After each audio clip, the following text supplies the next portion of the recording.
3mm stones, yes sir.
The thinnest coin you think I could practice setting 3mm stones on? A 2mm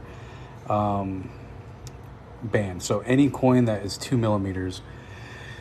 What do I have here?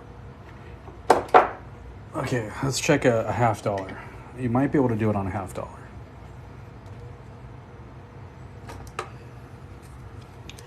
But yeah, so the key is that you can't set your stone at anything that's $50 will work. Anything that is thinner than your stone. Okay, that would be stupid, but I probably would have done it anyway. So what we're gonna look at is the height of your stone. So realistically, anything that's 1.66 or 1.67 millimeters wide. Anything that's wider than 1.66. Absolutely.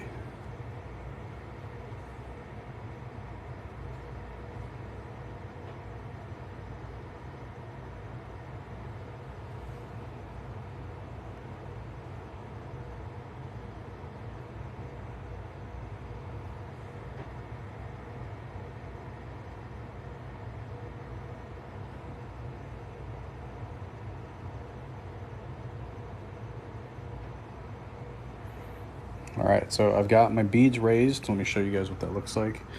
So I took my carver, my engraver, and I went in at an angle, cut, and then swung back and forth and kind of created a half round shape, all while lifting up that little piece of metal. Next, I'm gonna go in with a beading tool, and right on top of that little piece of metal that I just lifted, I'm going to flatten it and round it off.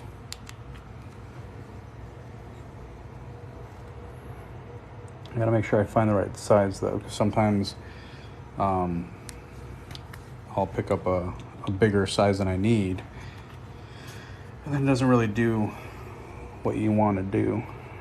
Okay, so I think this is a good one. So I have it sitting on that tip that I just created, and just a little bit of pressure, and just roll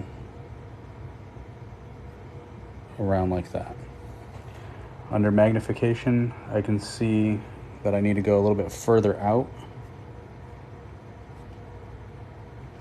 Sorry, I know you guys can't see exactly what I'm doing there. Let me back up a little bit. Okay, so let's do that again. This one is done. So now I'm gonna go over to this one. I'm gonna set the tip of my beading tool on top of that piece of metal that I just lifted, and then roll around. Not a lot of pressure, just moderate pressure. You don't want to slip at this point, because most of the pretty work has been done. We polished the crap out of this ring. We don't want to put any more tool marks in it than we need to.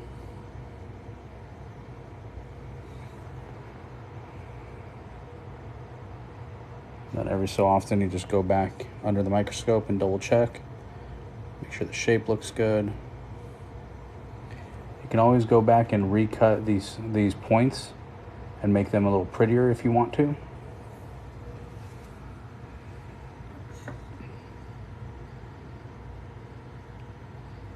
See, this one I'm going to go back and recut just a little bit to try to make it appear straighter. The problem with it was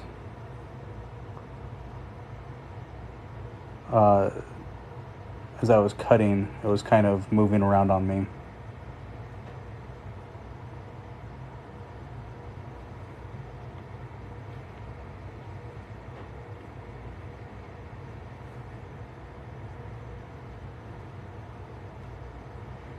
And the rest of them, they look good. There's just a little bit of chatter mark from the initial cut. So I just go back and give them a little flattening out, really is all I'm doing.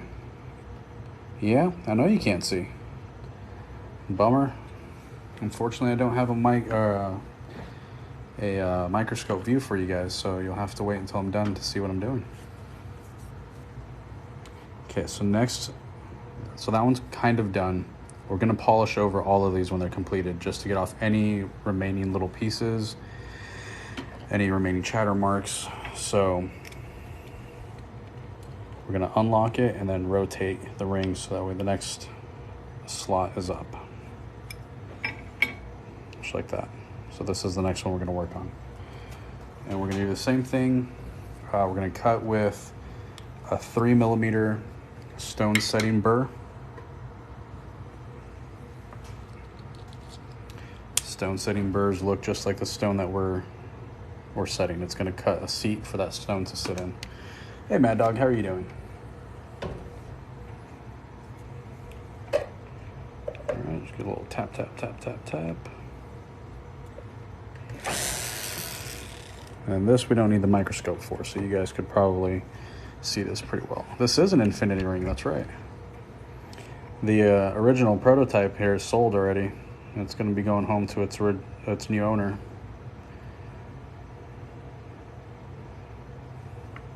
Crooked Yellowstone and all.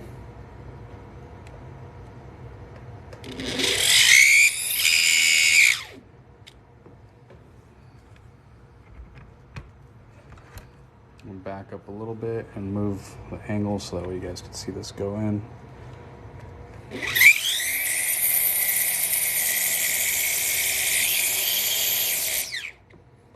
Okay. I don't know if it's my burrs or if it's the metal, but something about these rings that I've been cutting lately, they create a lot of burrs up top. So I'm gonna go through with this little what is this, a silicone rubber polisher, and just go straight over the top of this to kind of get rid of some of the excess metal.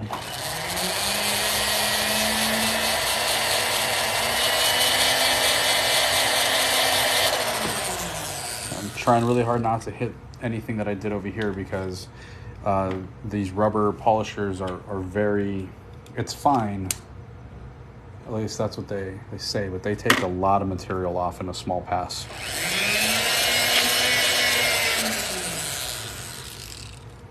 All right, so we just clean that up so that our next stone, our ruby, our ether as it is in the movies, can go in. Okay, and that is a perfect fit. I do wish it was a little snug, a little more snug, but I can't complain about that. So let's get our engraver and make some stars. Yeah, another Thanos ring. Let's see if I can put that one there. Maybe you guys can see that a little better. Oh, my hand's gonna cover it. You guys might just have to imagine what I'm... There it is. There we go. You can see the work up top, and you can see the final product down below.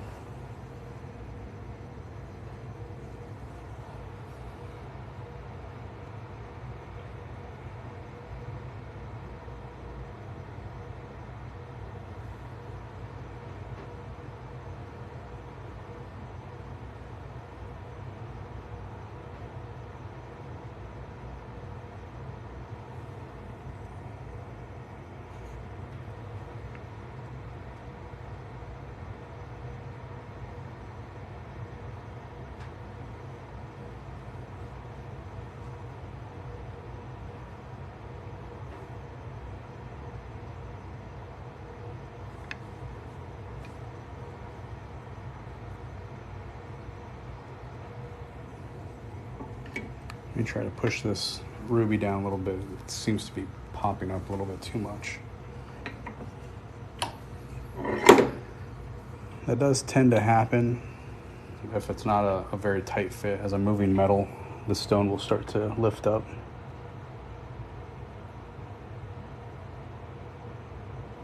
You got to be cautious though, because even though it's a lab ruby, they do tend to fracture. Yeah, this is silver, and so is the original, and then they're plated in 14 karat gold.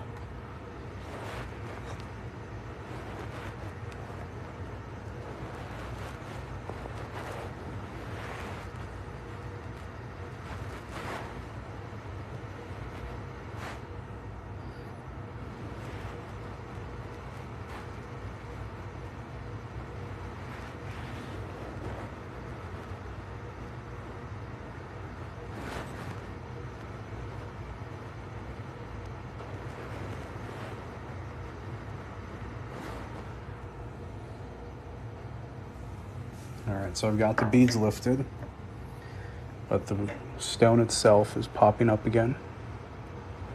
I'll try to press it back down, but I don't think that's going to be the answer. I'm going to pop it out completely, and then I'm going to cut more into the seat.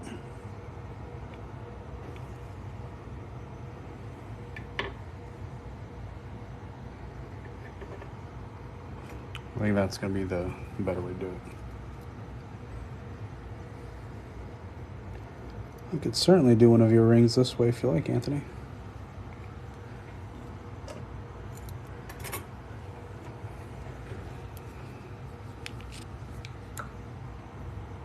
All right, so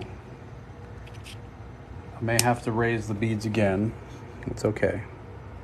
I'd rather do that than lose the stone.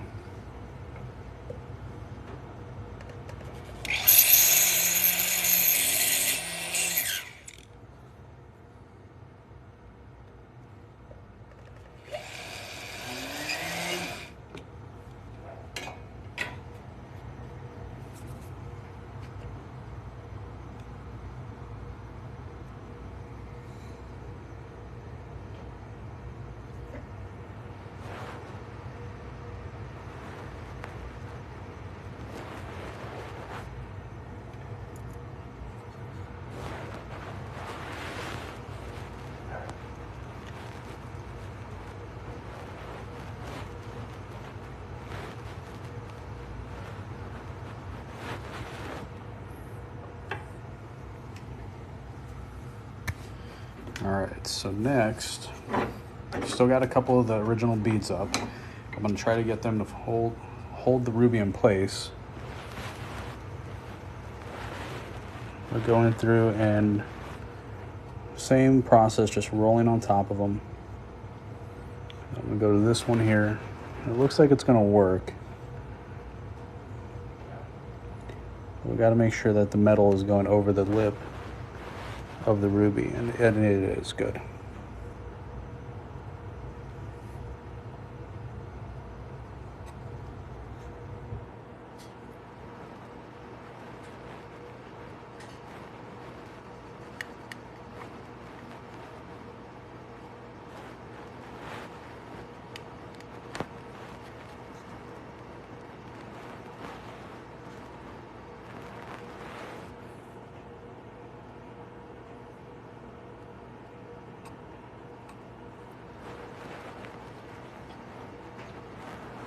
Okay, I'm gonna run the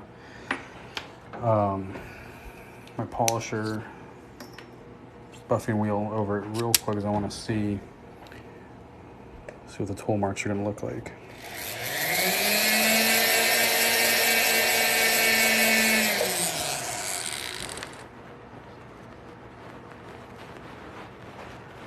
I thought I had cracked the stone, that's why I was kind of concerned, but everything looks good. Beads are in place. There's no cracks. That's what I want.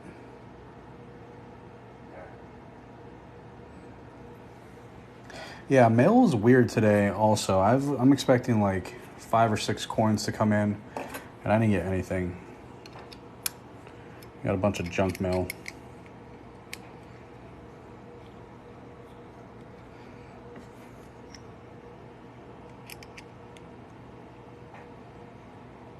All right, so let's move on to the Power Stone.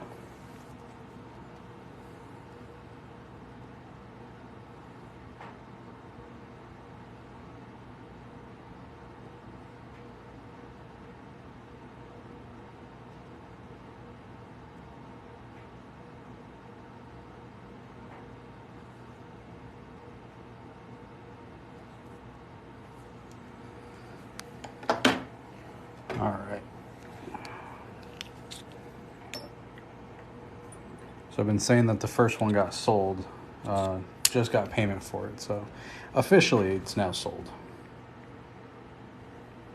I'd done business with him in the past though, so I was pretty confident he was going to come through. And call that job security. Nice.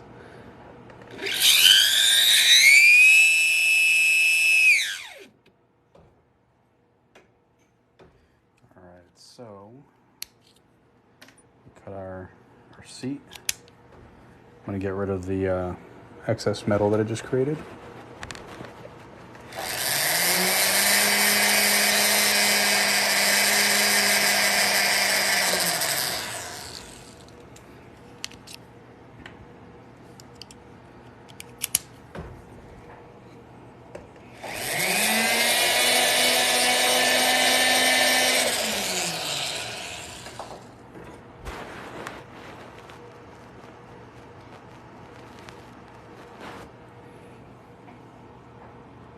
Let's check the fitment of the Sapphire / Power Stone.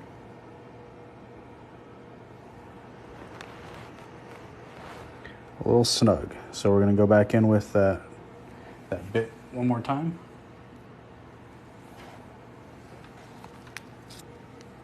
Muchas gracias.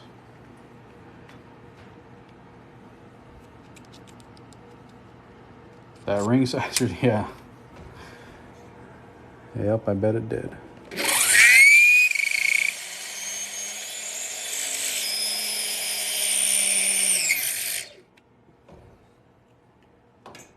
What's cool is that once we do that that first one, that first cut, and it creates all that metal that we have to file away or polish away, we don't have to do that again.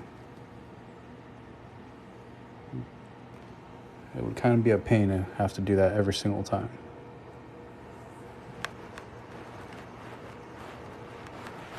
All right, that's a perfect fit. That's what I want to see. I'm gonna bust out one of these beading tool attachments, which is a little bit bigger, and I'm gonna try to push it just a little bit into the seat, but you can almost like feel the stone click into place when it's done right. Just a little bit of pressure. Ideally, the top of your stone, I think that's called the table, is in line with your work. I don't like it sticking up that high, but that's what I'm shooting for.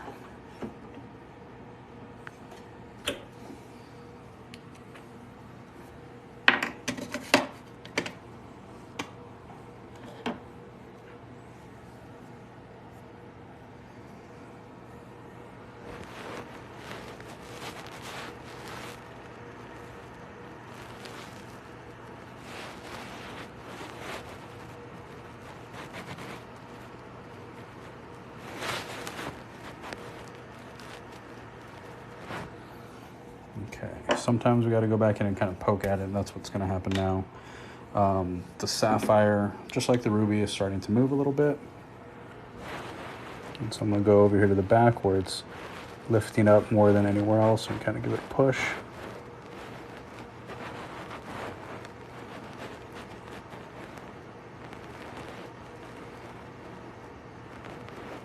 Okay, I think I need to go through the back. Hang on one second.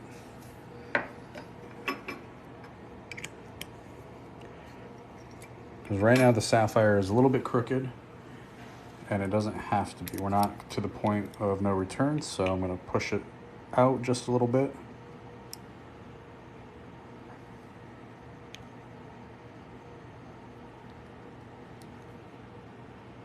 I don't want to pop it loose, but I do want to like rotate it in the seat. So on the back there's a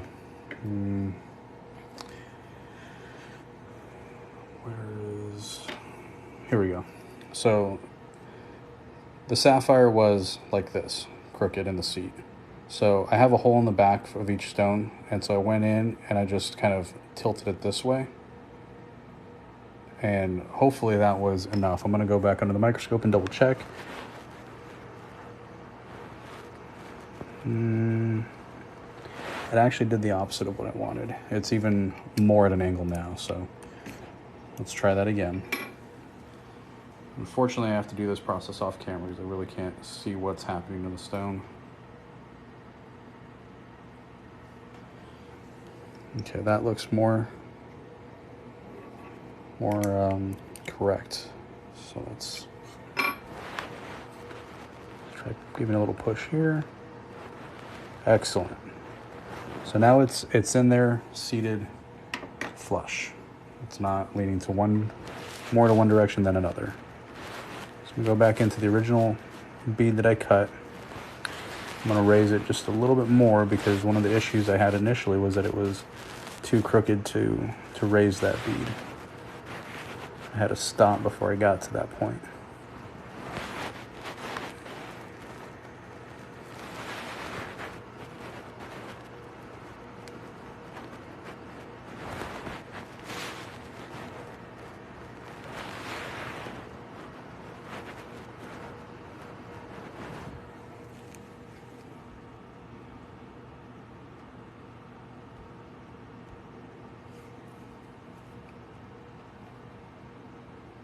Oh yeah, I've had to remove stones. Either they were too crooked in line, or the seats didn't get cut properly, or were too big.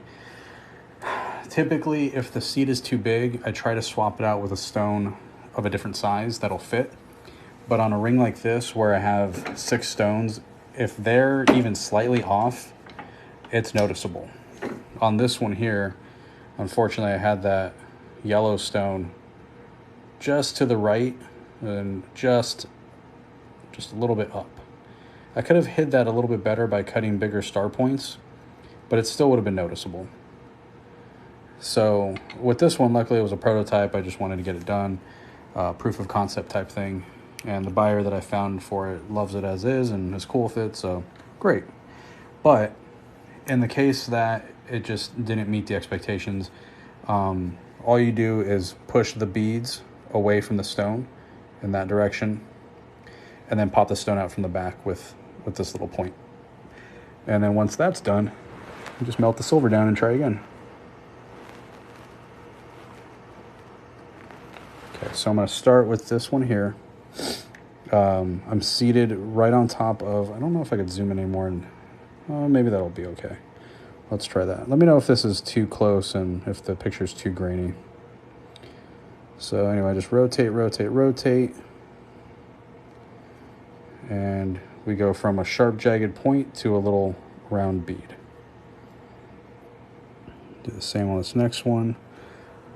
I like to seat the beading tool under the microscope because honestly my eyes aren't great even with contacts.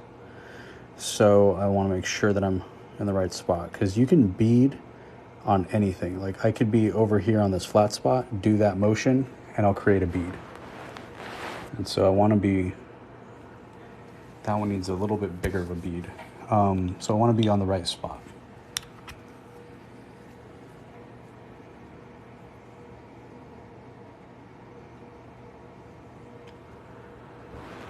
You want to plate the 1898? You got it. I love plated Morgans. They look great.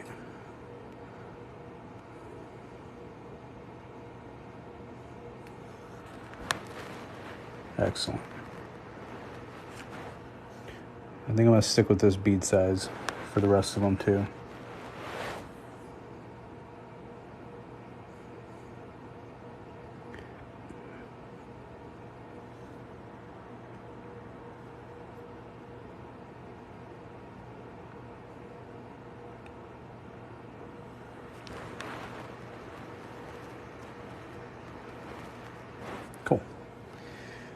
All right, so that one is in. We got the beads, we got the cuts, and when we polish everything over, a lot of the harshness of this setting will go away. We could even polish it to the point where you almost can't even tell that that setting was used, but I like the star setting myself. All right, next one. Sorry, this was the space stone, so now is the power stone, the amethyst. We're gonna use that. Yeah, definitely. Curved walls and a gold plate would look really cool. All right, gonna get loud.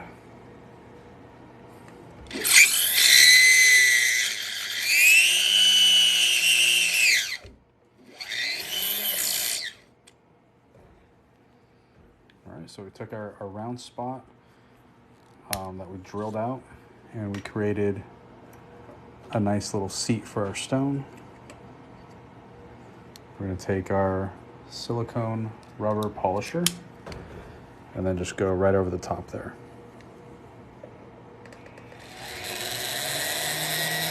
Don't want to go too far. I don't want to touch the setting that I just did.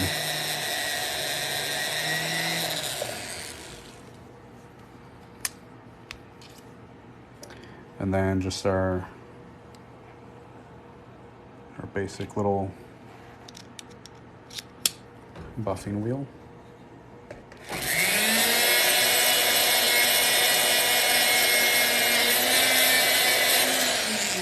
The buffing wheel can go over everything else. I just wanted to make sure I got all the dust and grossness off of there. All right, I'm gonna back us out just a little bit because next we're gonna drop the stone in.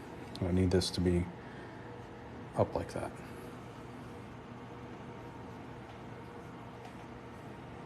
These amethysts, although they're lab created, are amazing.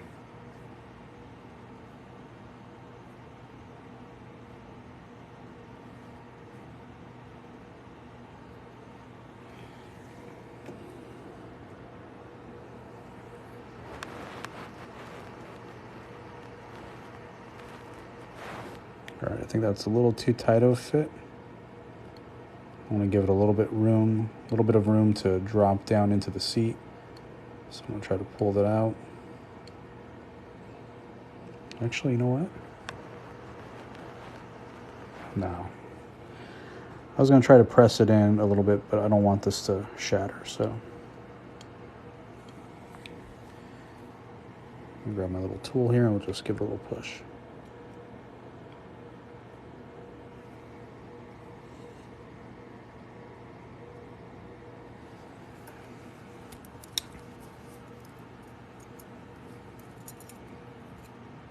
Yep, I'm really buying lab created amethyst.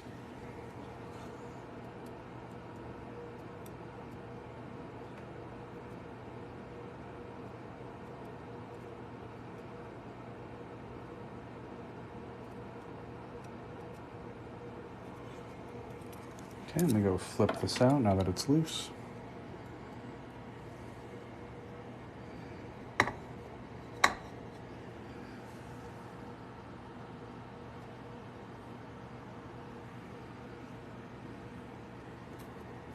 Good evening, Boss Kenny.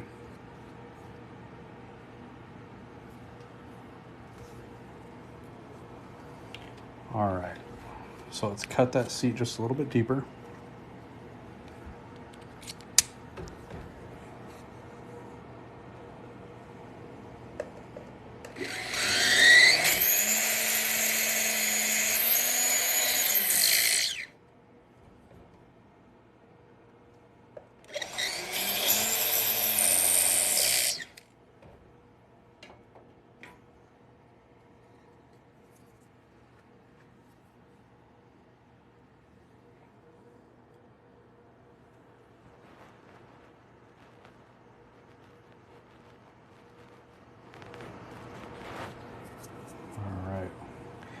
Press this into place just a little bit.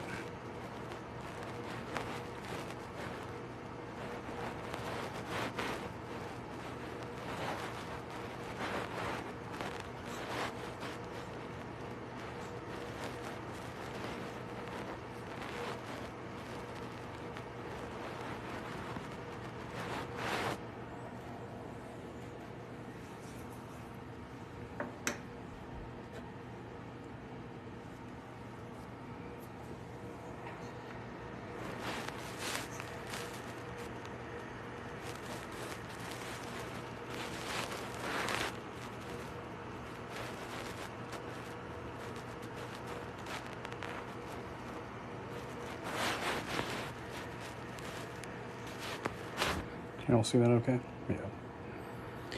Another infinity ring, that's right.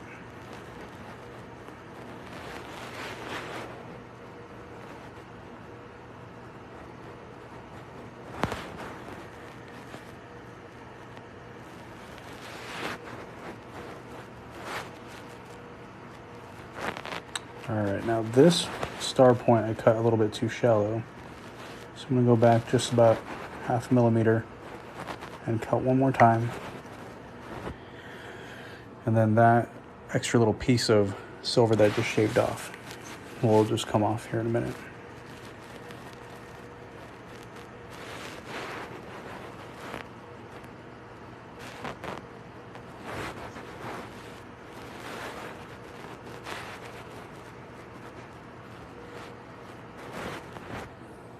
Okay.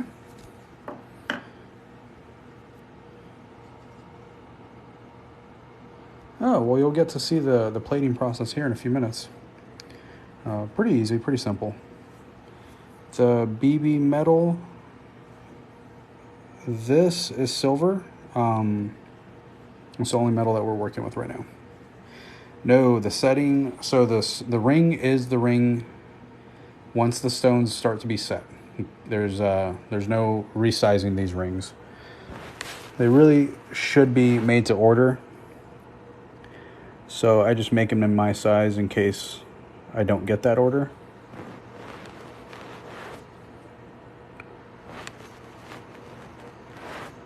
Luckily, the person that just bought the original infinity ring, we're the same size.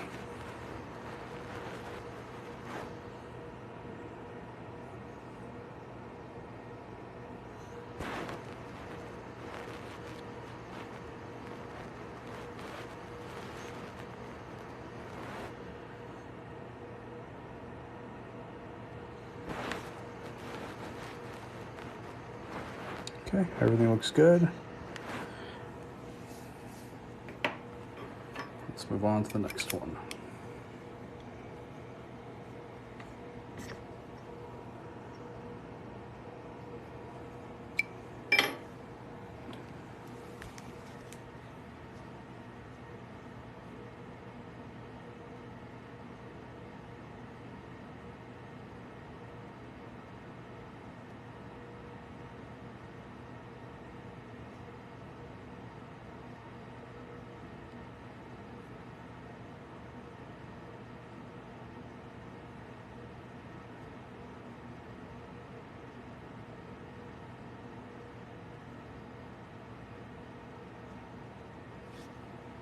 Okay. So, 2 more to go. The Mind Stone and the Time Stone. Topaz and Emerald. The ring holder, if you're talking about this guy here, no, I bought this on Amazon. It's a, what do they call it? A ball vise.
Okay, yellow topaz going in.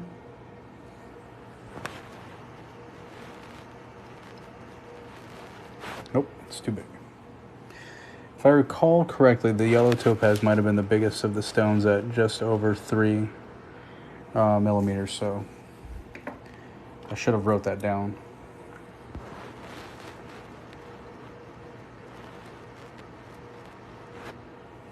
So what I'll end up doing is just allowing the bit to rock back and forth just a little bit. This ring size, I think, is a 9 or 9.5. It fits my middle finger or my ring finger. That's all I know.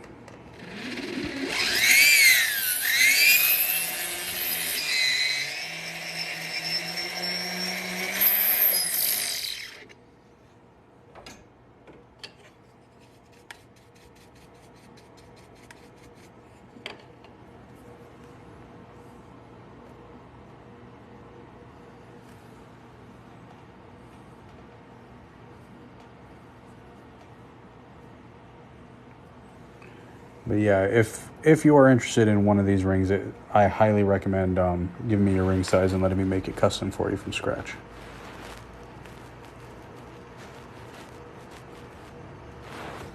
That's truly how they should be built.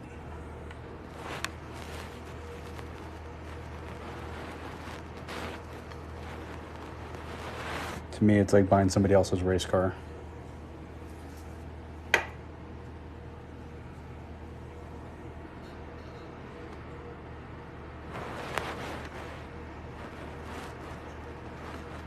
However, I also understand impulse buys, so there's that.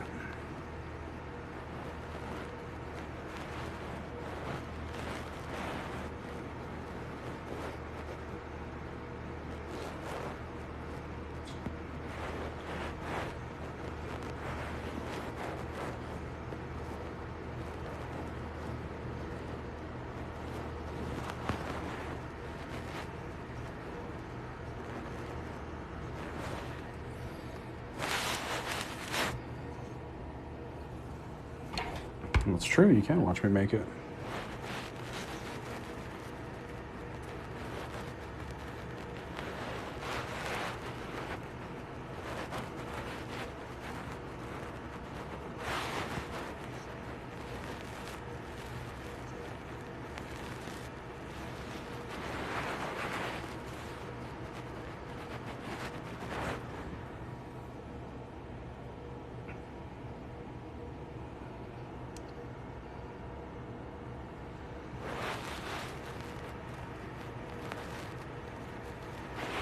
Yeah, Amazon is dangerous for impulse buys, JP. That's for sure. That's true.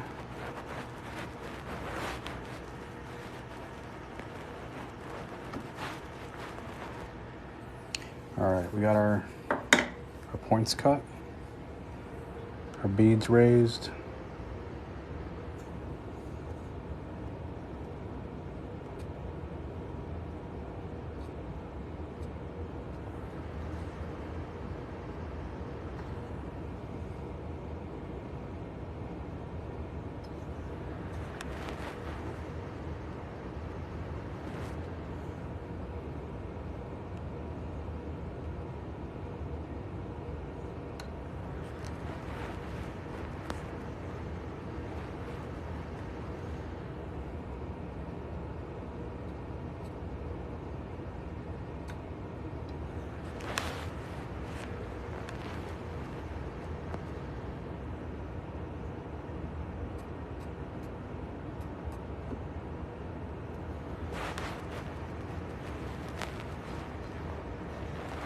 Cool.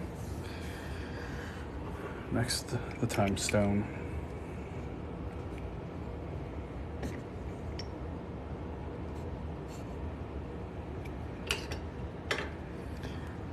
What am I doing right now? Okay, so what I was doing is rounding off the beads that I cut. So when I go in with my little tool here, I cut a star point and then I lift up and it creates this like jagged piece of metal that sticks up. A lot like this. So I create something that looks like that, and then I go in with the beater tool and I smash it down and create a ball, and that ball is what you see right there, and that holds the stone in place.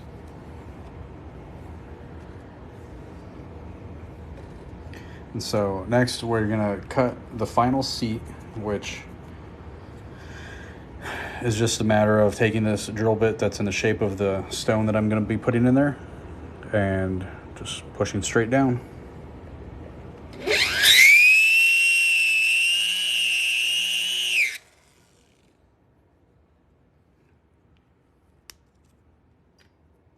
And then we created some metal shavings and molten metal that came up off of that drill bit. So I'm gonna go back and polish those away.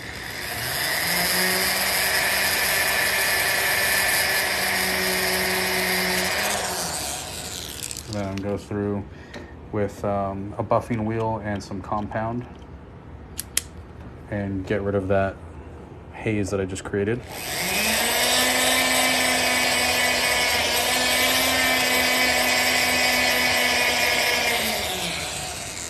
Well, at least some of it.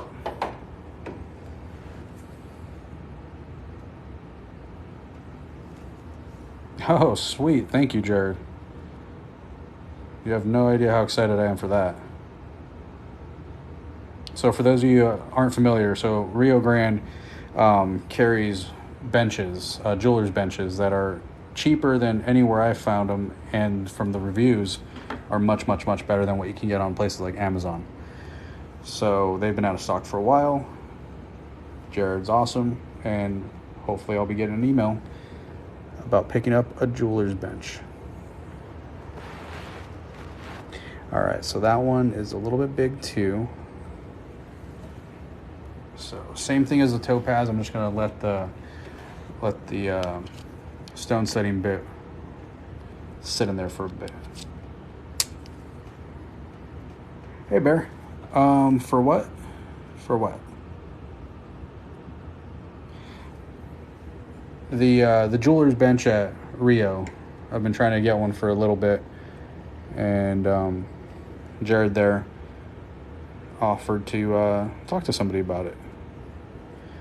It can be your ring. I don't know if it's gonna fit any of your fingers, but you can own it.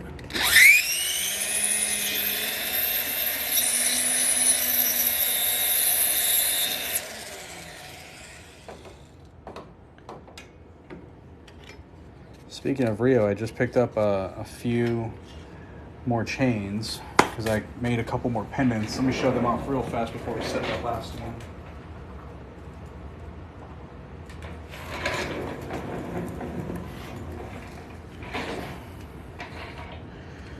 So these pendants here are going to be going on some Rio Grande box chains.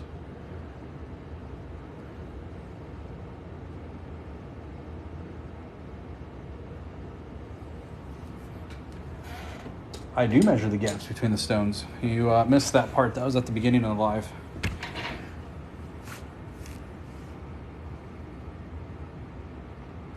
I mean, they could. It's wherever you cut them. I did an 8-point star not too long ago, and I put the little balls on every single one.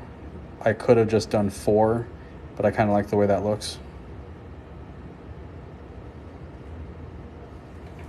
Yeah, before any drilling starts, I go through and I bisect the ring. I measure where the stones are going to go and make marks, and then I go through with a ball burr and create divots, and then I go through with a drill and drill all the way through, and then what you're seeing is the final process of cutting the seat for the stone. Thank you very much. Yeah, the star setting is one of my favorites. Truth be told, it's easy to do, but I really like the way it looks, and I don't have to create channels. I don't have to invest in a special air engraver to do it. Please don't break. Please don't break. A little prayer to the Emerald God. All right. That's it.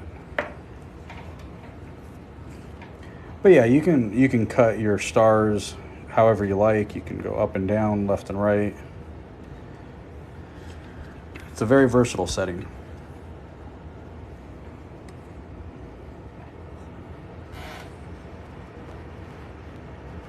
Okay, that one is it's a little crooked now that I look at it under the microscope. So let me pop it out real fast and drop it back in.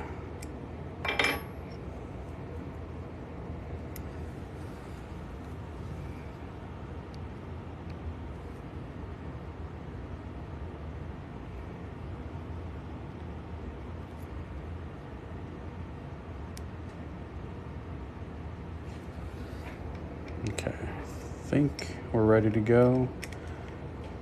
Might need to give it a little bit of a push one more time.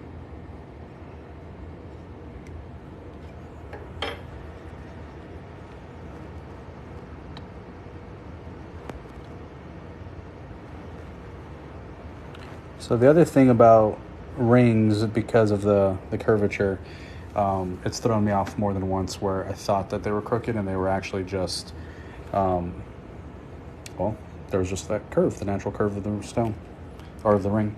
Do you use any glue for the stone setting? Nope. If your jeweler uses glue for any setting, find another jeweler. I've not once heard of glue or adhesives being used to set stones. It's not necessary. It doesn't make it any better. In fact, adhesives will wear off over time. A properly done setting, with some maintenance required depending on the setting, should be more than enough.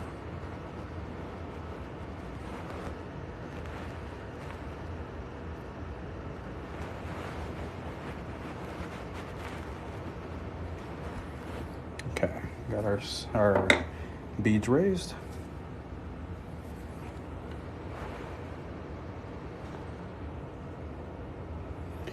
These beads are a little bit smaller, so I'm going to switch back to that smaller tip that I had.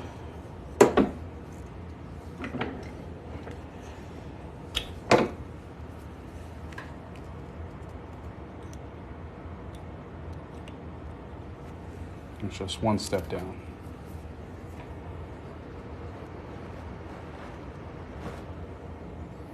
Okay, resting right on that peak, and just roll, roll, roll.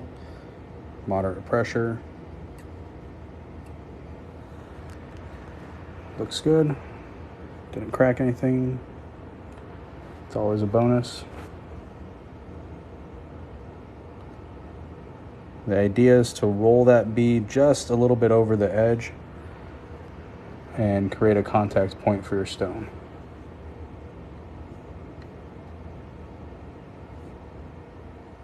Very much like the prongs of a diamond setting.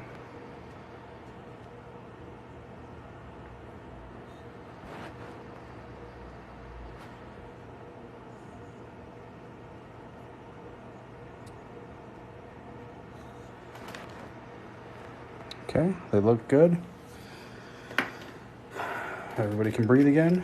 Go and take a big deep breath. Congratulations, you made it to the end.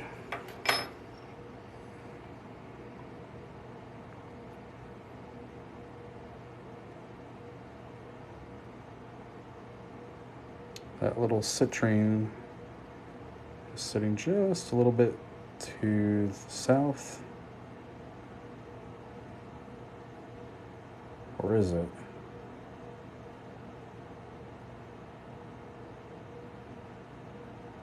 Maybe it's the ruby. But we're going to polish it up anyway. We're going to plate it, see what it looks like when it's all said and done. Sometimes the stone settings can look a little weird until everything's polished. I may also need to go back and cut some of those stars to be a little bit more even. If they're not even, they can also throw things off and make it look crooked. But let's give it a quick polish.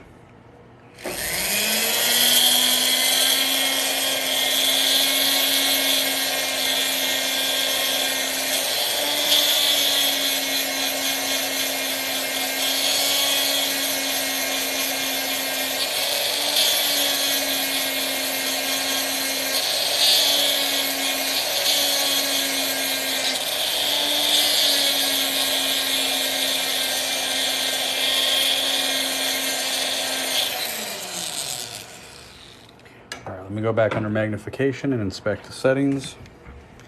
Hello, William. Don't need that anymore.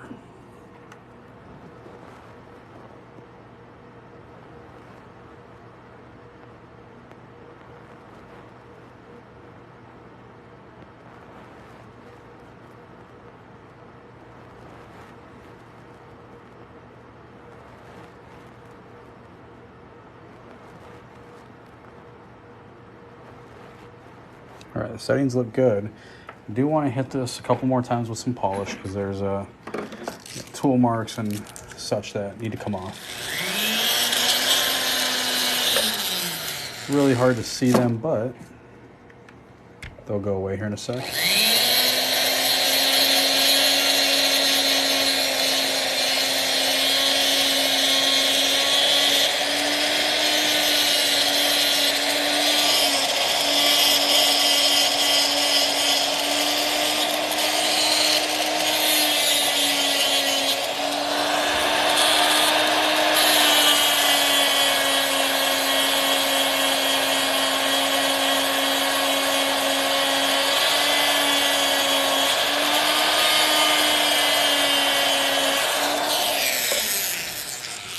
Switch over to a different wheel.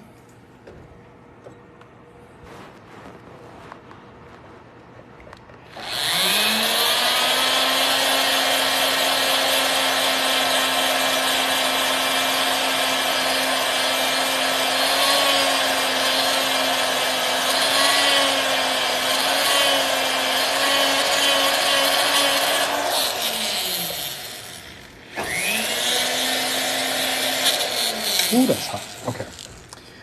All right, everybody, give me a second. I need to go wash this really well before we can do the plating. It's got some gunk left over from the polishing process. The stones don't look great. So I'm gonna hit it with some Dawn dish soap, give it a little scrub. It'll come out super duper shiny, just like that one. And then we'll plate it. It'll go from being silver to gold with the stones already in place. Where did you learn this skill?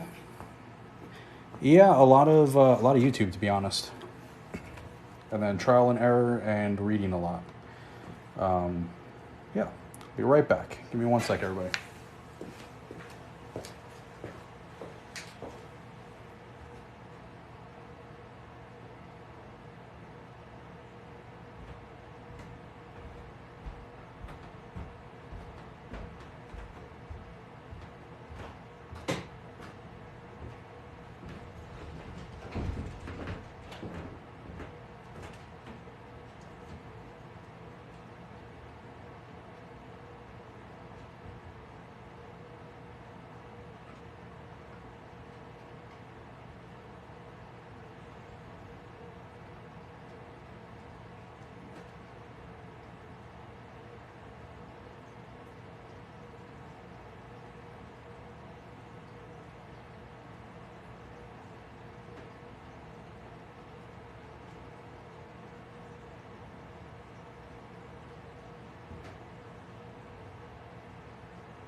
All right, it took a little more scrubbing than I expected to get it completely clean, but this is what it looks like without any of the gunk. There's a lot of tools I need to invest in. Absolutely. You know, you can head on over to my website, navarrorings.com, pick out something really nice and cool, help me get to those new tools.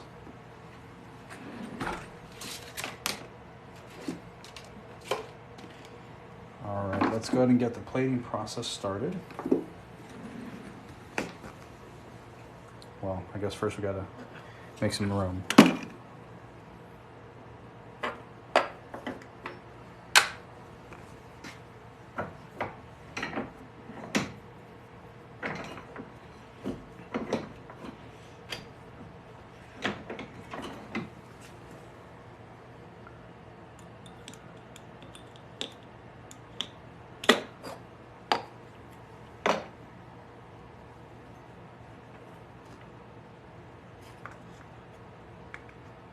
First, I'm gonna need to buy some new bulbers. These are getting a lot of use lately.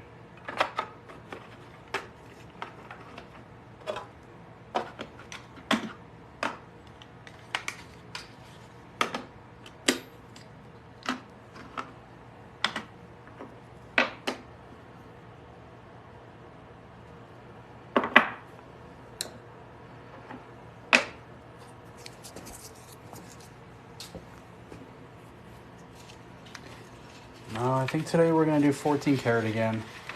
I think the 24 karat gives it too much shine. It's it's supposed to look like the Infinity Gauntlet, so I kind of wanted to have some more of that coppery look than anything. You know, but I do have some 18 karat. Let me see how old this stuff is. This might work. Why don't we do 18 karat? We'll be able to see the difference between the 14 karat original and the 18 karat new version.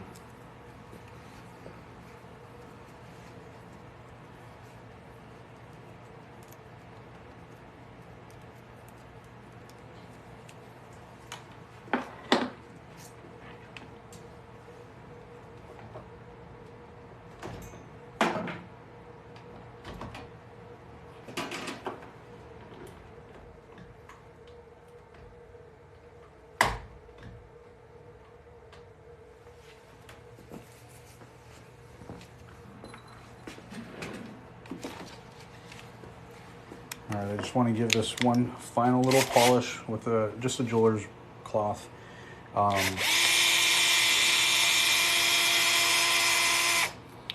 Just to get any final last bits of anything off. The cleaner the surface is when we start this, the better the final product will be.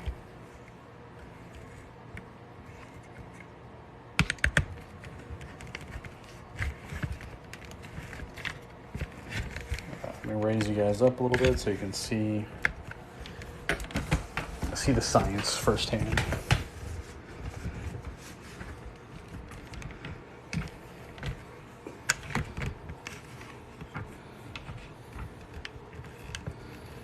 Okay, there we go.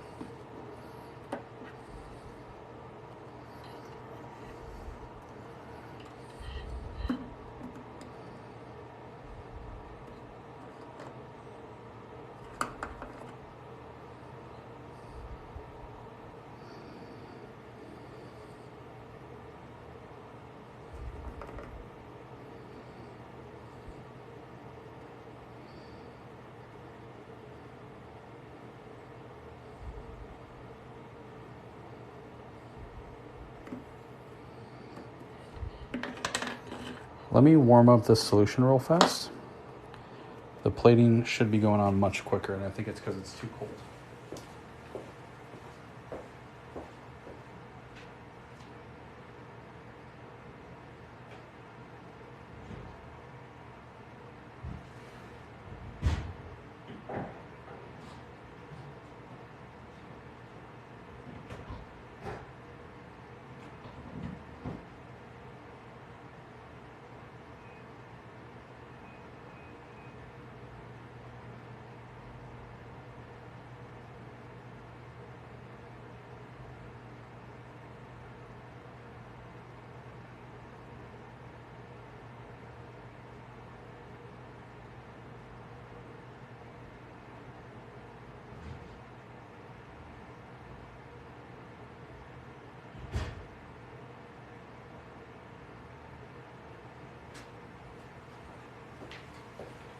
right, just a few seconds in the microwave. It should be good to go.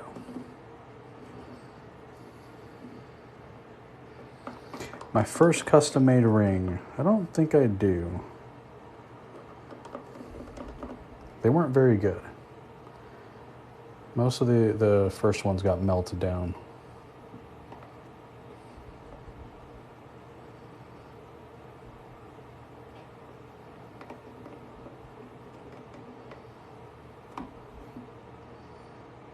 Okay, I'm gonna let that chill for a second, and then we'll do another pass.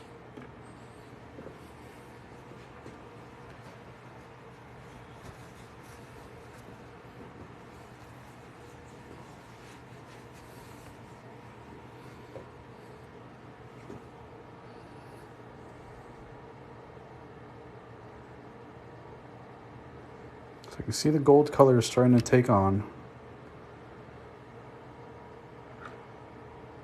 Let's do a little more. You gotta kind of go slow because otherwise the gold can burn. Especially when I only have this much. I really need to order some more.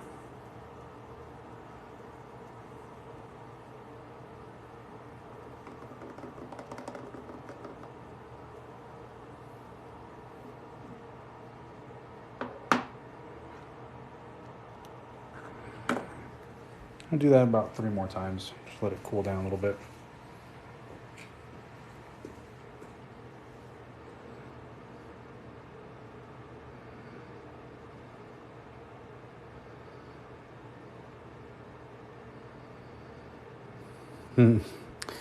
Well, let's see. To make the blank this morning was about an hour. So melted down metal, rolled it out, shaped it into the rough shape of a ring, soldered it, filed it, sanded it, polished it. I'm pretty sure that was about an hour. Then to set the stones, we're going on, I think I started and did about 30 minutes worth of work on live. And then, I don't know how long we've been on now, probably about an hour. So all in all, probably about 3 hours for this ring here.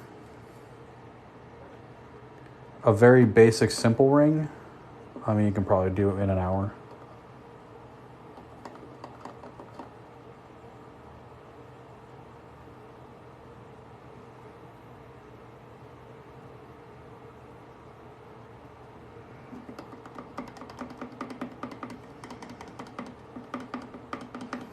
I don't know if this really does anything, but the manufacturer of this kit said agitation sometimes helps.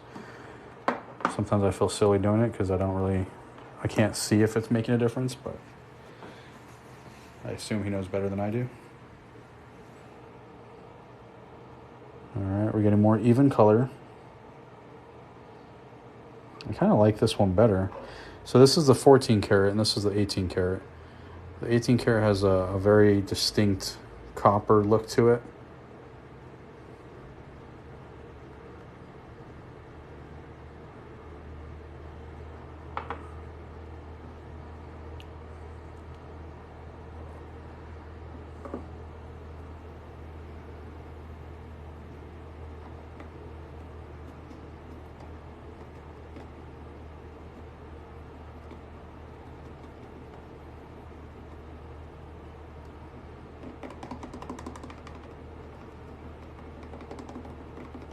Yeah, the other one can be plated to 18 karat too. But as I mentioned, that one is sold, so it has to kind of remain intact. The buyer didn't ask for any modifications.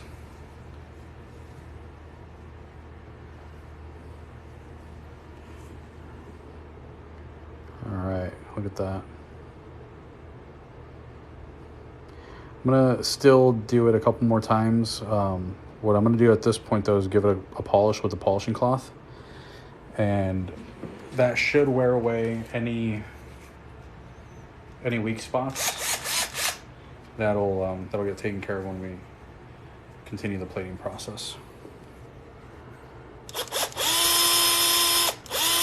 Thank you. Yeah, I don't know where this patience comes from because it doesn't exist in other parts of my daily life.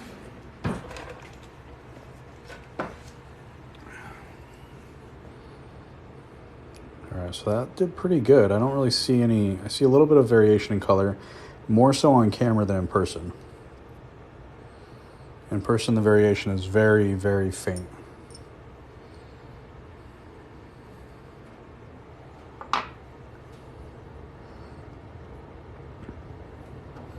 I remember when I asked the manufacturer of this kit what the difference between 18 and 14 karat was, because I wanted to know, you know, should I buy one or the other?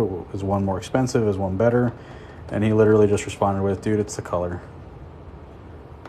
It's not like any of this adds a lot of value, or any value for that matter, as far as precious metals goes.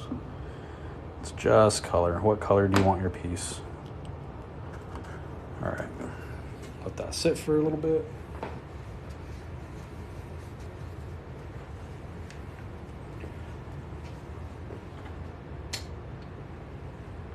The 24 karat solution I have, I think, is newer than that one.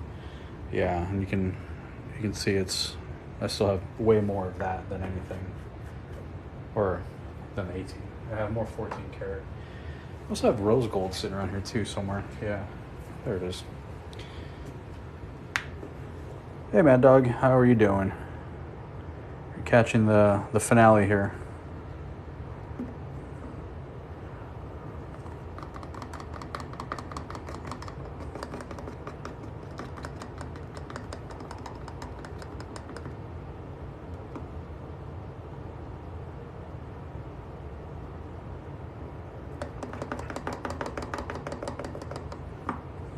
All right, I think that's gonna do it for this ring. Let's look at the final product here. I'm gonna give it a little rinse in some fresh cold water. The solution is non-toxic, but feels weird anyway to have on my skin. So there it is.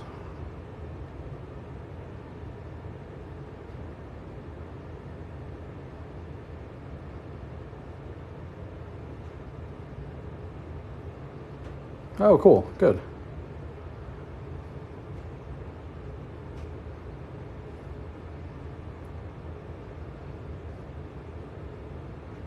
I feel like the stones are all centered. It's just the star points might be throwing off, because I'm looking right here as I roll it and they are all coming up in the same spot. But for some reason that orange and that red, the citrine and the ruby, just kind of look off. And I think it's because of the placement of the star points. I got to really work on that. All right, there we go. So now to pack the other order, the one that just got paid for. This has got to go out tomorrow morning. This gentleman purchased the infinity ring, the first one, the original one. And so we got this. We got the 24 karat ring, which is in the safe.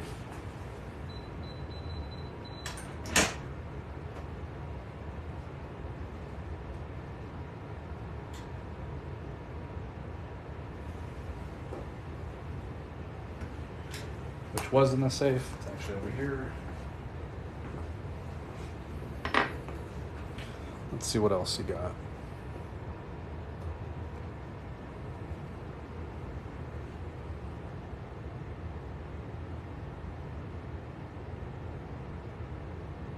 And the silver controller. Okay. So that's what $1,300 looks like.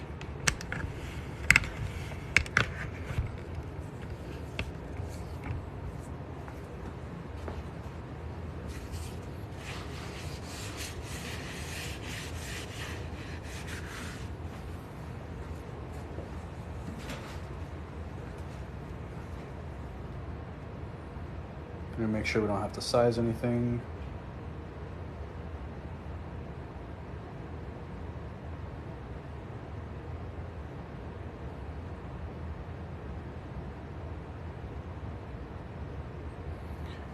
10.75 is what the gold ring should be. So let's double check. Yep, perfect. Size 11 on the infinity stone ring. Yep. All right, that's gonna do it for me, everybody. What is the silver thing? This is a small little controller made out of silver. It's 1 ounce, 999 fine silver.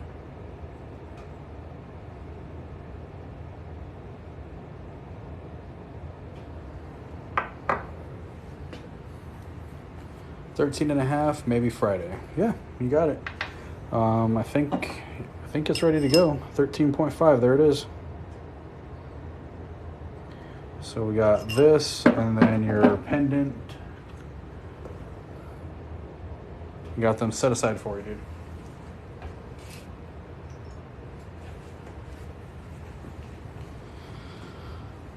All right. Any other questions, everybody, before I sign off? Looks like we just got a big influx of watchers. What you all missed was this infinity stone ring get made.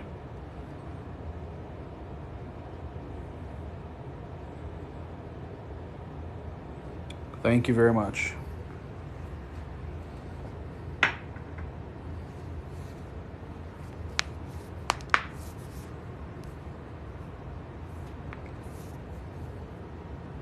Scroll back up the comment.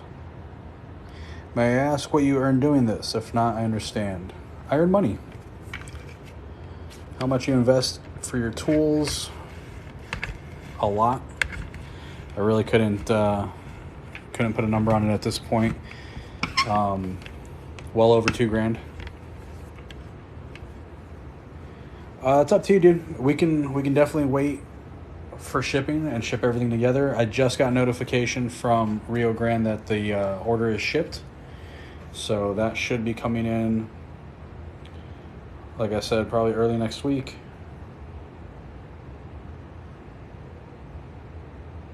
I think it's too early to have a scheduled delivery date. Yeah, they haven't updated that yet. Yeah, that's fine. It's no rush for me. I know you're good for it. I know we didn't talk about size, but that infinity ring that I just made was 9.5. Yeah, questions on sizing? Shoot.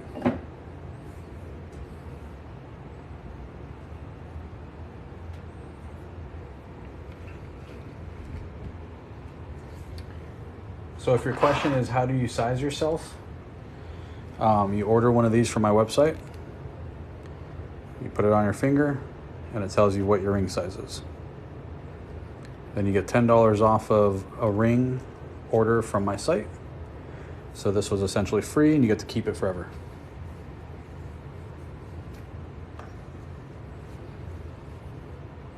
Hey Naruto, how you doing? Did you change your profile picture? There are other ways to do it if you're going to do it at home without a ring sizer. I don't recommend them though, because it's very easy to make a mistake.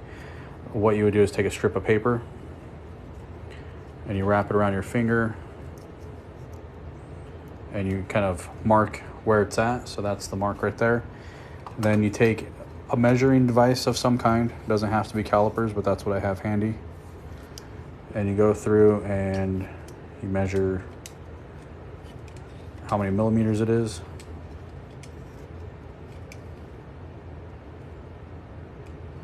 Okay, that's 68.53 millimeters. That one? It's pretty cool, huh? Just made it. Just got completed. Okay, 68.53 millimeters. Then you go into Google and you type in your number, 68.53 millimeter to ring size, and you type in your number, 68.53 millimeter to ring size, and likely you'll get a chart, but sometimes it'll give you the conversion. This one on Etsy, for example, the $50,000 ring size chart is obviously not something you want to buy, or anybody would buy, but you just click on it and use it, and you look for your millimeter, Sorry, this column here, not the other one.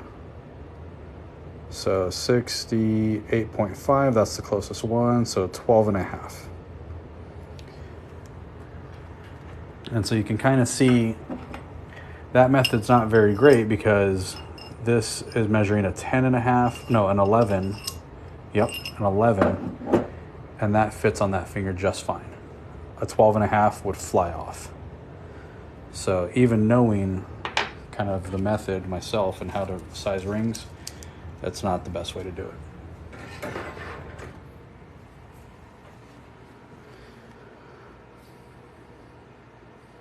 Yeah, it's a big difference. All right, any other questions I could answer? Why don't we take a look at some of the projects while people think about questions. So we've still got a couple of these hearts from Valentine's Day laying around. Cross for Easter coming up here.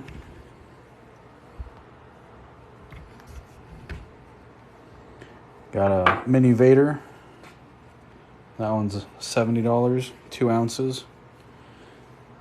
We got these 2-ounce pendants.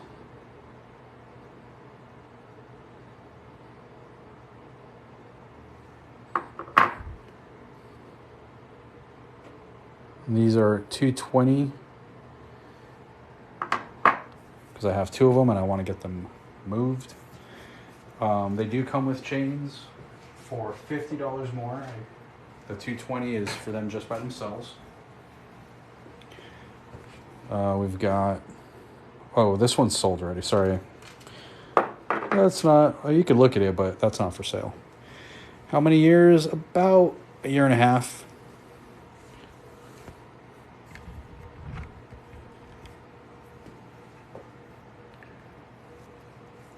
I'm glad you like yours, Mad Dog. Yours was, honestly, you're the one that kicked off the pendants. I had an idea of how to do them. I had some people interested in them. But then when you ordered yours, that kicked it all into high gear.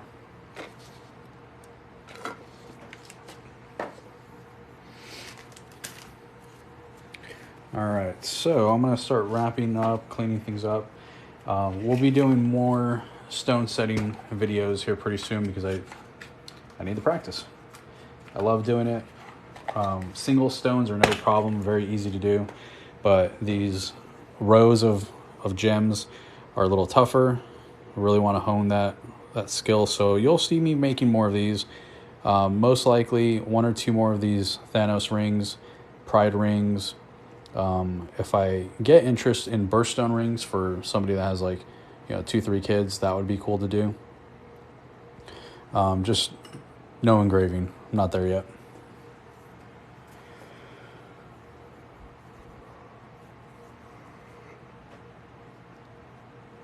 All right, everybody. I'm out. Have a good night. Thanks for hanging out with me. Bye-bye.